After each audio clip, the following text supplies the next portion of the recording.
नमस्कार. शालेय संस्कार या यूट्यूब चॅनेलमध्ये आपले स्वागत आहे. इयत्ता 9वी गणित भाग 2चा हा व्हिडिओ सेमी इंग्रजी व मराठी माध्यमाच्या विद्यार्थ्यांना उपयुक्त आहे. इयत्ता 9वी गणित भाग 2 प्रकरण पहिले मधील सशर्त विधाने आणि व्यत्यास हा भाग आपण या व्हिडिओमध्ये बघणार आहोत.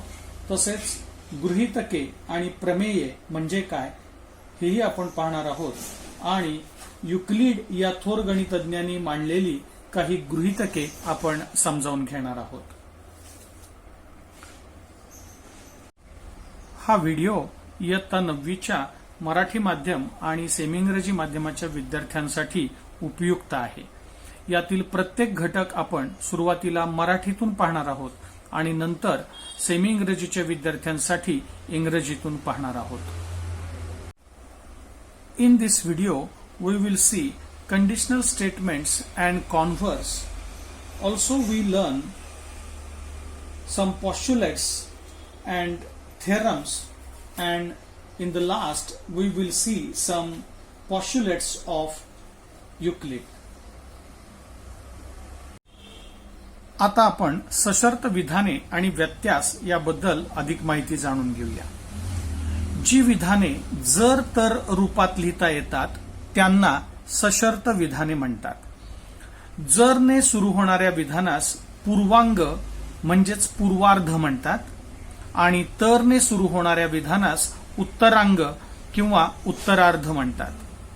उदाहरणार्थ आपण काही जर तरची विधाने पाहूया, म्हणजेच सशर्त विधाने पाहूया. जर विद्यार्थ्यांनी अभ्यास केला तर विद्यार्थी पास होतील. जर मी सकाळी लवकर उठलो तर मी मुंबईला जाईन. जर एखादा चौकोन आयत असेल तर त्याचे कर्ण एकरूप असतात. जर एखादा चौकोन आयत असेल तर त्याचे कर्ण एकरूप असतात. जर एखादी संख्या ही मूळ संख्या असेल तर ती सम किंवा विषम असते. जर एखादा चौकोन समभुज चौकोन असेल तर त्याचे कर्ण परस्परांचे लंबदुभाजक असतात. आता या पाचही विधानांकडे जर आपण नीट पाहिलं तर आपल्या लक्षात येईल की प्रत्येक विधानामध्ये जरचं एक वाक्य आहे आणि तरचं एक वाक्य आहे. म्हणजे इथे दोन वाक्य आहेत. पहिलं जे विधान अर्धविधान आहे त्याला आपण जरचं विधान म्हणतो आहोत आणि दुसरं जे निम्म विधान आहे त्याला आपण तरचे विधान म्हणतो आहोत. म्हणजे इथे दोन भागामध्ये हे विधान आपल्याला दिसते आहे आणि प्रत्येक विधानामध्ये आपल्याला जर तर हे शब्द दिसत आहेत. तेव्हा जर तर रूपामध्ये जी विधाने लिहिलेली असतात त्यांना सशर्त विधाने म्हणतात आणि त्यातील जरने सुरू होणारं जे विधान असतं, म्हणजे पहिलं जे निम्म वाक्य असतं, जरचा जो भाग असतो त्याला आपण पूर्वार्ध म्हणतो आणि तरच्या पुढचा जो विधानाचा भाग आहे त्याला आपण उत्तरार्ध असे म्हणतो. म्हणजे जी विधाने जर तर रूपात लिहिता येतात त्यांना सशर्त विधाने म्हणतात. इथपर्यंतचा भाग आपण पाहिला. आता ही जी 5 उदाहरणे आहेत ही सर्व सशर्त विधाने आहेत. आता पाहूया व्यत्यास म्हणजे काय. आताच आपण पाहिलं की सशर्त विधाने जी असतात ती जर तर रूपामध्ये मांडलेली असतात. मग आता व्यत्यासामध्ये हेच जे दिलेलं सशर्त विधान असतं त्याच विधानामध्ये पूर्वार्ध आणि उत्तरार्ध यांची आदलाबदल केलेली असते आणि जेव्हा ते आदलाबदल करून नवीन विधान आपल्याला मिळतं हे विधान मूळ विधानाचा व्यत्यास आहे असं म्हणतात. म्हणजेच जर आणि तर विधानांची आदलाबदल केली तर मिळणारे नवे विधान हे व्यत्यास असते. एखादे सशर्त विधान सत्य असेल तर त्याचा व्यत्यास हा सत्य असतोच असे नाही. यासाठी आपण एक उदाहरण पाहूया. एक सशर्त विधान घेऊया. जर एखादी संख्या मूळ संख्या असेल तर ती सम किंवा विषम असते. आपल्याला माहिती आहे की मूळ संख्या या एकतर सम असतात किंवा विषम असतात आणि आपल्याला माहिती आहे की सम असून मूळ असणारी 2 ही एकमेव संख्या आहे. बाकीच्या सर्व मूळ संख्या या विषम आहेत. मग इथे हे विधान सत्य आहे, सशर्त विधान. जर एखादी संख्या मूळ संख्या असेल तर ती सम किंवा विषम असते. म्हणजे इथे हे सशर्त विधान सत्य आहे, कारण मूळ संख्या असेल तर ती सम किंवा विषम असतेच. मग आता याचा व्यत्यास पाहूया. व्यत्यास म्हणजे काय, तर जरचं विधान हे तरला जातं आणि तरचं विधान हे जरला येतं. म्हणजे जर आणि तरच्या विधानांची अदलाबदल होऊन नवीन विधान तयार होतं. मग व्यत्यासमध्ये काय होतंय पाहूया. तरचं विधान होतं ती सम किंवा विषम असते, मग ते जरला ते विधान येईल. आणि जे जरचं विधान होतं मूळ संख्या आहे ते विधान तरसाठी जाईल. म्हणजेच हे विधान जर तरची अदलाबदल केल्यास असे होईल.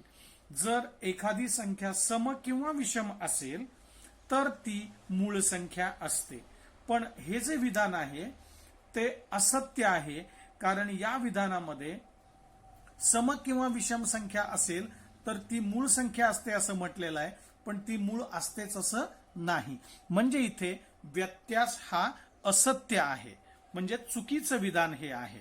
म्हणजे या ठिकाणी या उदाहरणात आपल्याला सांगता येईल की सशर्त विधान हे सत्य आहे, परंतु त्याचा व्यत्यास मात्र असत्य आहे.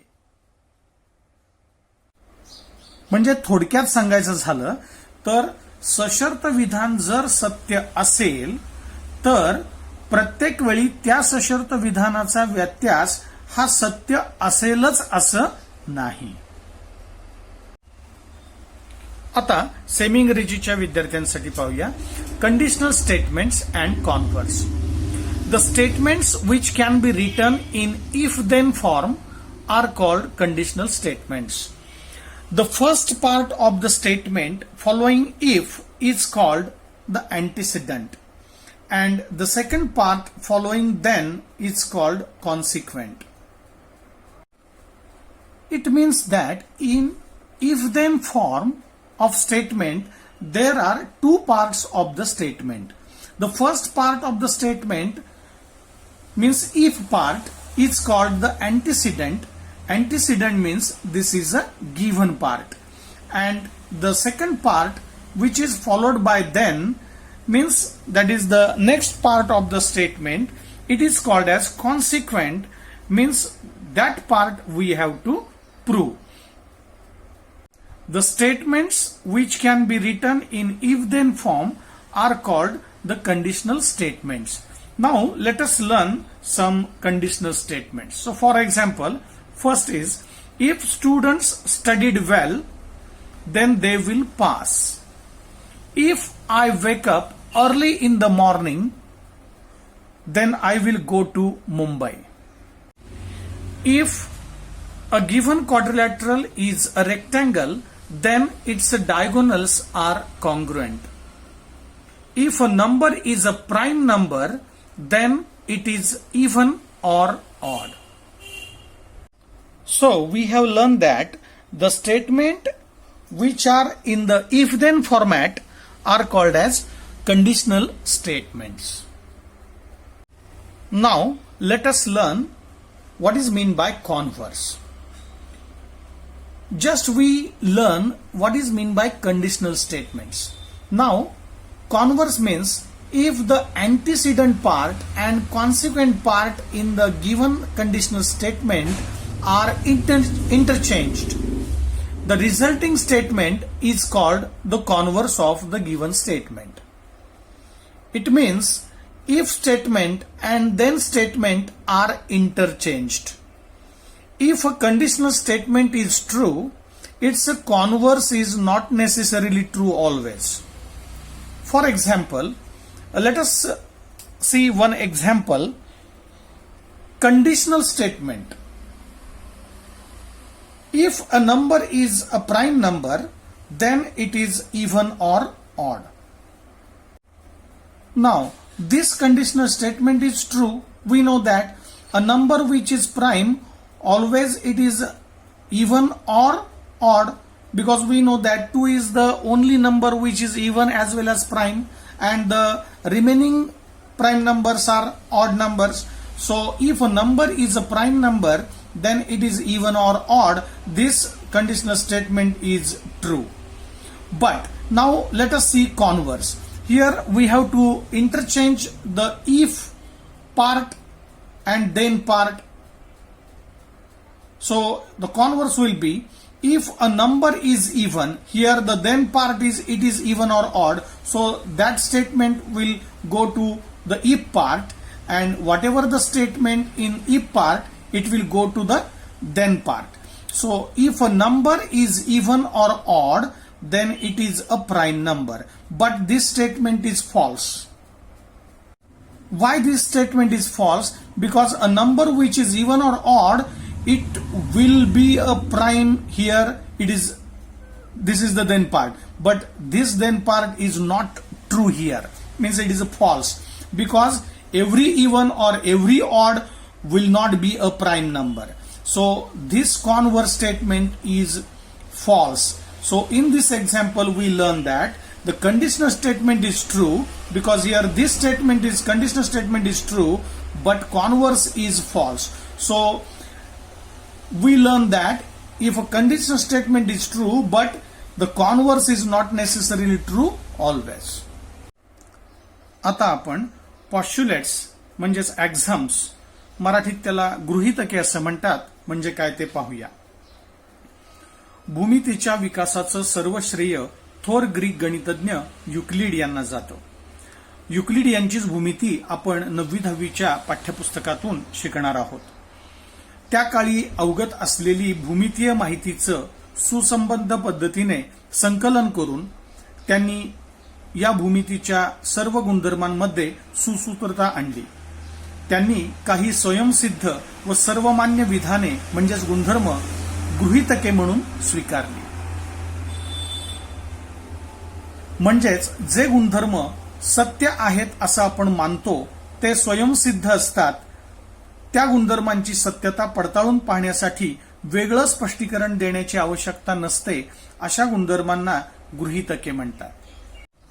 थोडक्यात काय तर भूमितीमध्ये असे काही गुणधर्म युक्लिड यांनी गृहीतके म्हणून स्वीकारले की जे गुणधर्म सत्य आहेत असे मानले, म्हणजेच ते स्वयंसिद्ध आहेत, म्हणजे त्या गुणधर्मांची सत्यता पडताळून पाहण्याची आवश्यकता नाही.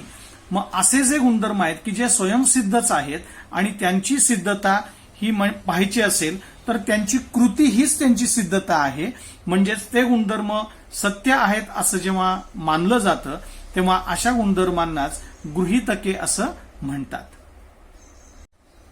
आता प्रमेय म्हणजे काय पाहूया. थेरम्स. जी विधाने सत्य आहेत हे पडताळण्यासाठी तर्कशुद्ध मांडणीने व गृहीतकांच्या आधारे स्पष्टीकरण देता येते त्यांना प्रमेय म्हणतात. म्हणजेच ज्या विधानांची सिद्धता देता येते त्यांना प्रमेय म्हणतात. आपण आत्ताच पाहिलं की गृहीतक म्हणजे काय तर जे गुणधर्म सत्य आहेत असं मानतो, म्हणजेच जे स्वयंसिद्ध असतात त्या गुणधर्मांची सत्यता पडताळून पाहण्याची आवश्यकता नसते, म्हणजेच ते गुणधर्म सत्य आहेत हे पडताळून पाहण्यासाठी कोणतीही सिद्धता देण्याची आवश्यकता नसते, अशा गुणधर्मांना आपण गृहीतके म्हणतो. मग इथे प्रमेय म्हणजे काय तर प्रमेय म्हणजे सुद्धा विधानच आहेत, म्हणजेच गुणधर्मच आहेत, पण असे गुणधर्म की ज्यांची सत्यता पडताळण्यासाठी आपल्याला वेगळं तर्कशुद्ध अशा प्रकारचं स्पष्टीकरण देता येतं. अशा तर्कशुद्ध मांडणीने ज्या गुणधर्मांची सिद्धता देता येते अशा गुणधर्मांना प्रमेय म्हणतात. म्हणजे थोडक्यात सांगायचं झालं तर गृहीतकांना सिद्धता देण्याची आवश्यकता नसते आणि प्रमेयांना मात्र सिद्धता देता येते, किंबहुना प्रमेयांची सिद्धता द्यावी लागते.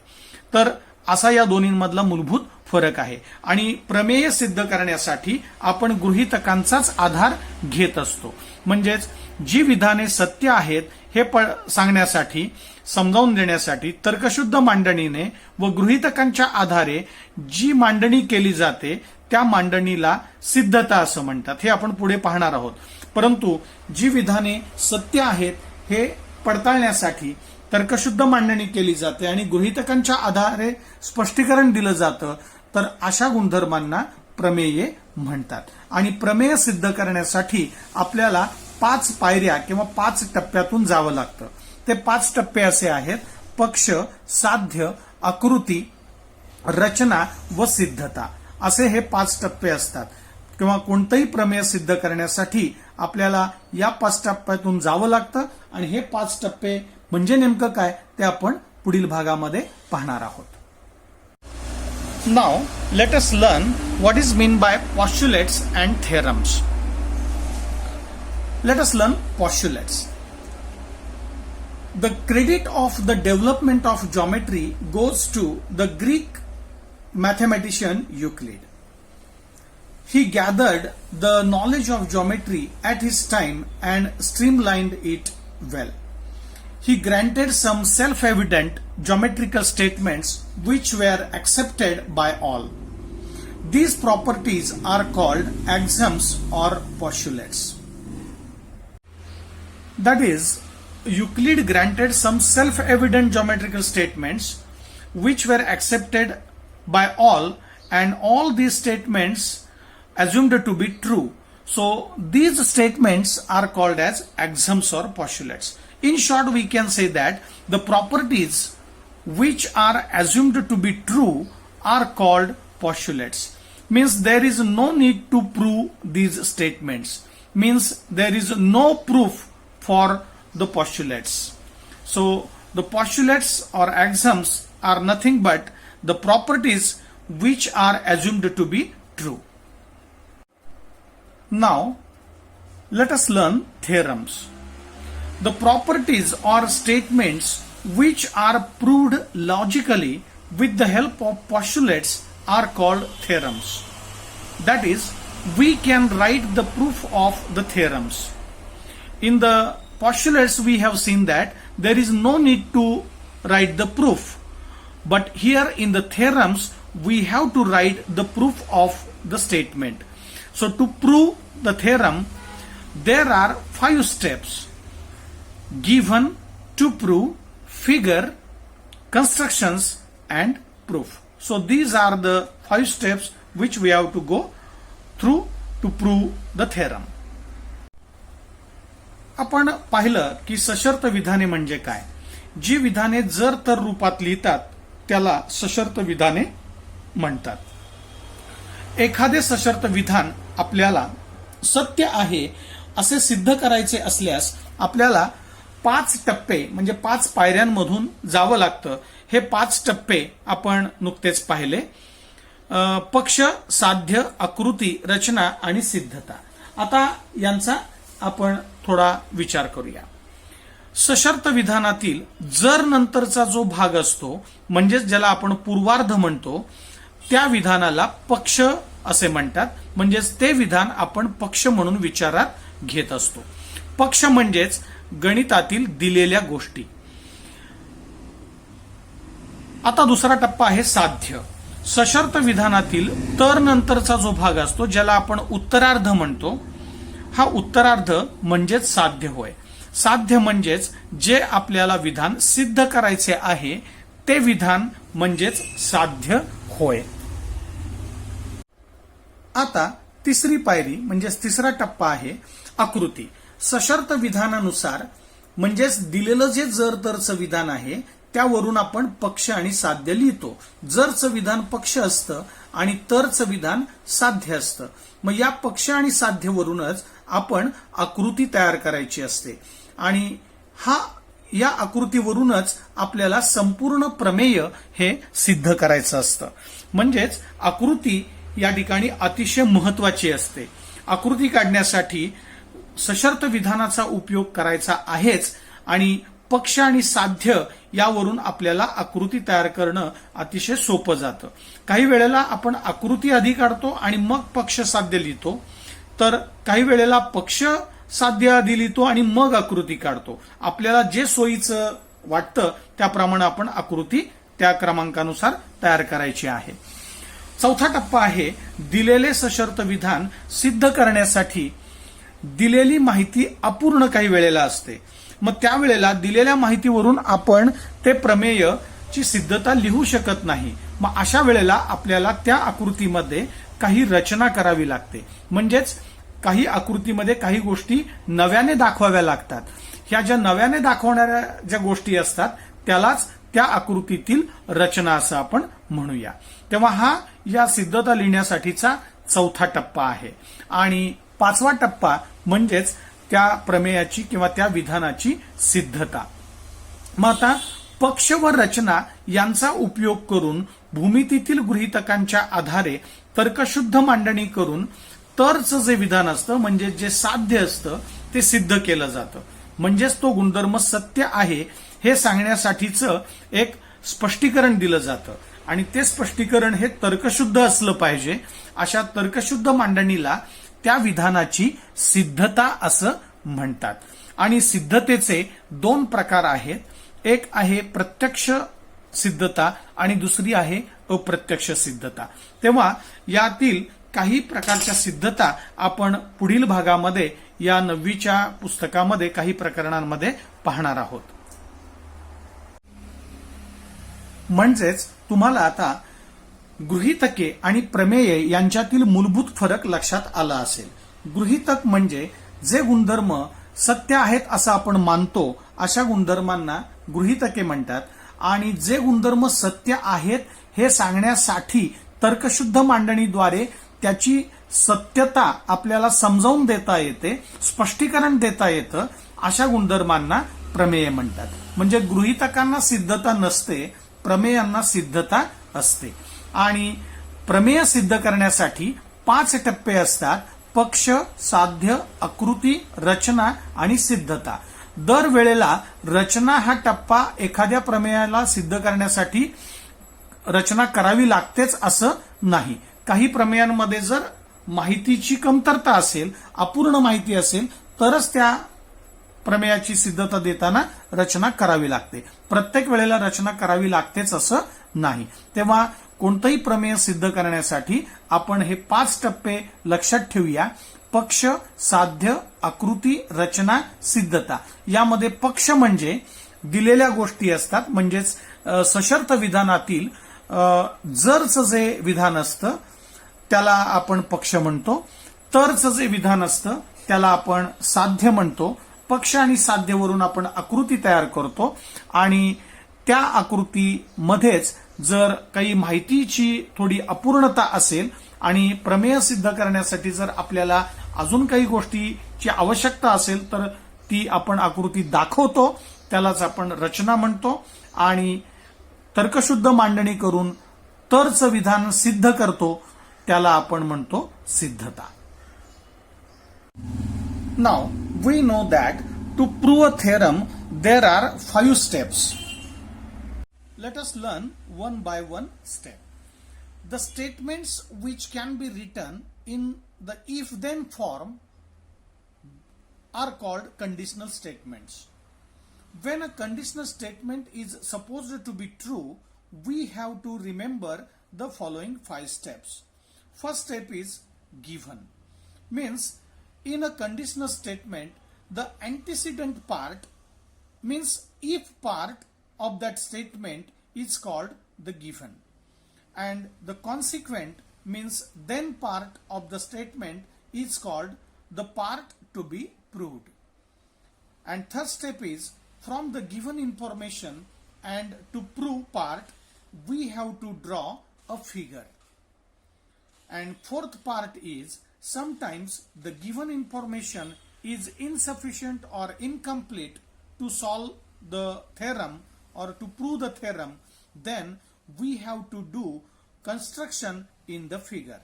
So this part is not necessary in every theorem, but sometimes we have to do construction in the figure. Now fifth step is with the help of given and construction we can prove the consequent part logically true. The logical argument means explanation made to prove a property is called its a proof. And there are 2 types of proofs. One is direct proof and second one is indirect proof. In this way we learn that what is the main difference between postulates and theorems, Postulate means the properties which are assumed to be true are called postulates. It means that there is no need to prove the postulates, means there is no proof for postulates. And theorem means the properties or statements which are proved logically with the help of postulates are called theorems. Means we can write the proof of theorems, and to prove the theorem there are 5 steps which are given to prove figure, constructions and proof. आता आपण Euclid यांनी मांडलेली काही गृहीतके पाहूया. पहिलं गृहीतक, एका बिंदूतून जाणाऱ्या अनंत म्हणजेच असंख्य रेषा असतात. आपल्याला माहिती आहे इथे एक ए बिंदू घेतलेला आहे आणि या ए बिंदूतून जाणाऱ्या आपल्याला अनंत रेषा काढता येतात. या इथे आकृतीत फक्त उदाहरणादाखल एक 4 रेषा दाखवल्यात. रेषा एल, रेषा एम, रेषा एन आणि रेषा पी. अशा अनंत रेषा या बिंदू ए मधून जाणाऱ्या आपल्याला काढता येतील. म्हणजे इथे हे गृहीतक आहे, कारण याची सत्यता पडताळून पाहण्याची आवश्यकताच नाही, कारण त्याची कृती हीच त्याची सिद्धता आहे. म्हणजेच ही विधाने स्वयंसिद्ध आहेत, म्हणजेच ते गुणधर्म सत्य आहेत असं आपण मानलेलं आहे. अशा गुणधर्मांना गृहीतके म्हणतात. तेव्हा युक्लिडने मांडलेलं हे गृहीतक सत्यच आहे याची सत्यता आपल्याला लक्षात आली असेल. एका बिंदूतून जाणाऱ्या अनंत रेषा असतात. दुसरं गृहीतक आहे, 2 बिंदूतून एक आणि एकच रेषा जाते. म्हणजेच 2 भिन्न बिंदू एक आणि एकच रेषा निश्चित करतात. 2 भिन्न बिंदू एक आणि एकच रेषा निश्चित करतात. म्हणजेच आपण इथे आकृतीवरून समजावून घेऊ शकतो की बिंदू ए आणि बिंदू बी हे 2 भिन्न बिंदू आहेत. तर या 2 बिंदूंना सामावणारी म्हणजे या 2 बिंदूंना जोडणारी ही रेषा ए बी ही एकमेव रेषा आहे. आता बिंदू ए आणि बिंदू बी मधून जाणारी दुसरी कोणतीही रेषा काढता येणार नाही. म्हणजेच 2 भिन्न बिंदूतून जाणारी एक आणि एकच रेषा असते. तिसरं गृहीतक आहे, सर्व काटकोन परस्परांशी एकरूप असतात. इथे 2 काटकोन घेतलेले आहेत. कोन एबीसी याचं माप 90 आहे. कोन पीक्यूआर याचंही माप 90 अंश आहे. आणि आपल्याला माहिती आहे की 2 कोनांची मापे समान असतात तेव्हा ते कोन एकरूप असतात. म्हणजे इथे दोन्ही कोनांचं माप काटकोनच आहे. म्हणजेच इथे सर्व काटकोन एकमेकांशी एकरूप असतात याचा पडताळा आपल्याला आकृतीवरून सहज मिळतो आहे. म्हणजे जे गुणधर्म सत्य आहेत असं आपण मानतो अशा गुणधर्मांना गृहीतके म्हणतात. आपण इथे युक्लिडची 3 गृहीतके पाहिलेली आहेत. अजून बरीच गृहीतके युक्लिड यांनी मांडलेली आहेत. त्यातील काही गृहीतके आपण पुस्तकातून अभ्यासू शकतो. Now let us learn some of Euclid's postulates. There are infinite lines can be drawn through a point. Here point A is given. So I draw here 4 lines, line L, line M, line N and line P. In this way we can draw infinite lines passing through this point A. So this postulate is shown in this figure. So this is self-evident geometrical statement which we accepted as a true statement. So there is no need to prove this statement. So such a statements are called as postulates. Now second postulate. There is one and only one line passing through 2 points. Means 2 distinct points determine one and only one line. Here 2 points are given, A and B, and these 2 points are distinct points, means different points. So we can draw one and only one line passing through these 2 points.